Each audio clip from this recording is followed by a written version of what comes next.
Hello students, अस्सलामुअलैकुम। Welcome to learn with Neha Anjum.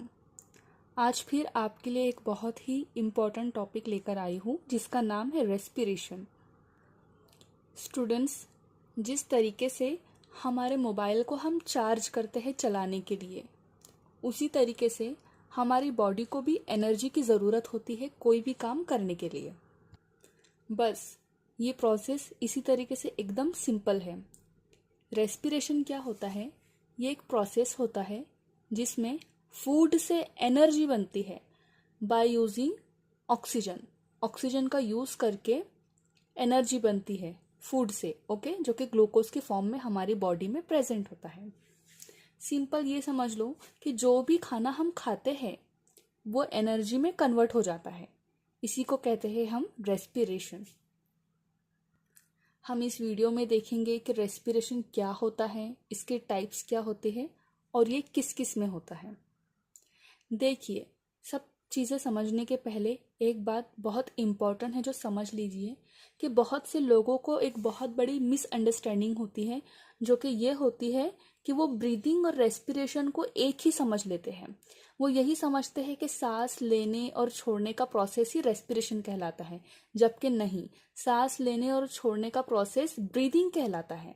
ठीक है, इसमें क्या होते हैं, ऑक्सीजन हम लेते हैं और छोड़ते हैं तो ये ब्रीदिंग कहलाती है। और रेस्पिरेशन में क्या होता है, एनर्जी बनाने का काम करता है रेस्पिरेशन। अब सबसे बड़ा सवाल ये है आप सबके लिए, क्या रेस्पिरेशन सिर्फ ह्यूमंस में होता है? नहीं, ये प्लांट्स में भी होता है। अब हम देखेंगे स्टेप बाय स्टेप कि ये ह्यूमंस में किस तरीके से होता है। देखिए, इसके 3 स्टेप्स होती है। सबसे पहले जो भी हमने फूड हमारे बॉडी में प्रेजेंट होता है वो डाइजेशन के थ्रू कन्वर्ट हो जाता है ग्लूकोज में। ठीक है, उसके बाद क्या होता है कि हम ब्रीदिंग तो करते रहते हैं, सांस लेते रहते छोड़ते रहते हैं, है ना। फूड तो पहले से हमारे इसमें प्रेजेंट होता है बॉडी में। तो क्या होता है, ब्रीदिंग में ऑक्सीजन हम लेते हैं तो वो ऑक्सीजन लंग्स तक जाती है, फिर वो लंग्स से, फेफड़ों से, है ना, वो हमारी ब्लड में जाते हैं और ब्लड से बॉडी सेल्स में जाते हैं। उसके बाद मेन रेस्पिरेशन की स्टेप होती है जिसमें बॉडी सेल में क्या होता है, ग्लूकोज ऑक्सीजन से कंबाइन होता है और वो एनर्जी फॉर्म करता है, एनर्जी उससे बन जाती है। ठीक है, और इसकी एक बहुत ही इम्पॉर्टेंट और सिंपल सी रिएक्शन है। इसमें क्या होता है, ग्लूकोज जो कि हमारा फूड होता है वो ऑक्सीजन से कंबाइन होता है, carbon dioxide as a wastage material बनाता है और वाटर को रिलीज करता है। लेकिन ये वाटर को हमारी बॉडी ही यूज कर लेती है। ठीक है, और through out the process energy release होती रहती है। अब देखेंगे कि हम इसके टाइप्स कितने हैं। देखिए, रेस्पिरेशन की 2 टाइप्स है, एक एरोबिक रेस्पिरेशन और एक एनएरोबिक रेस्पिरेशन। एरोबिक रेस्पिरेशन जो कि ऑक्सीजन के प्रेजेंस में होता है और एनएरोबिक रेस्पिरेशन यानी ऑक्सीजन की एब्सेंस में। और कहेंगे कि बहुत ही माइन्यूट अमाउंट में, बहुत ही कम अमाउंट में ऑक्सीजन जब रहती है तब, या तो फिर ऑक्सीजन की एब्सेंस में। एग्जाम्पल के तौर पर हमारा जब हम एक्सरसाइज करते हैं तो हमारी बॉडी को बहुत ही कम अमाउंट में एनर्जी मिलती है ना, और पार्शियली ग्लूकोज का ब्रेकडाउन होता है ना। जो हमारी फूड ग्लूकोज बनाता है तो उसका ब्रेकडाउन पार्शियली होता है, पूरी तरीके से नहीं होती है, और एनर्जी भी बहुत कम मिलती है। इसलिए एक्सरसाइज के वक्त हम थक जाते हैं बहुत ही ज़्यादा। और देखिए, यीस्ट, जब ब्रेड हम खाते हैं तो ब्रेड का आटा कैसा जो फूला हुआ रहता है ना, यीस्ट खमीर के थ्रू उसमें क्या होता है, कार्बन डाइऑक्साइड रिलीज होती है, तो वो भी एक एरोबिक रेस्पिरेशन होता है। इसी की वजह से आटा फूला हुआ हो जाता है यीस्ट की वजह से, क्योंकि उसमें एरोबिक रेस्पिरेशन होती है।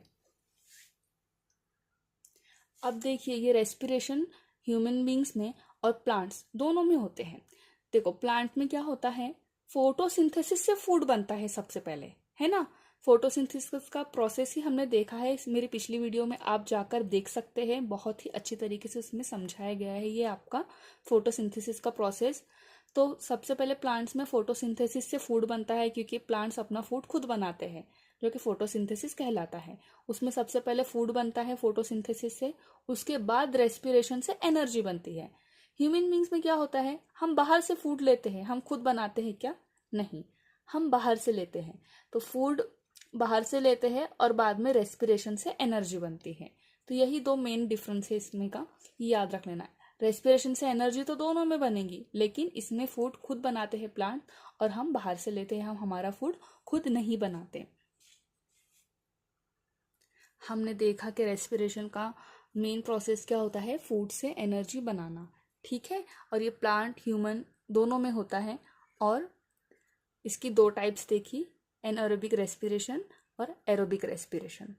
मैं उम्मीद करती हूँ कि आपको सारा कॉन्सेप्ट क्लियर हुआ होगा। प्लीज़ अगर आपको मेरी वीडियो अच्छी लगी तो लाइक कीजिए, कमेंट कीजिए और मेरे चैनल को ज़रूर सब्सक्राइब कीजिए और ज़्यादा से ज़्यादा अपने फ्रेंड्स ग्रुप में शेयर कीजिए और learn with Neha Anjum channel से जुड़े रहिए। Thank you.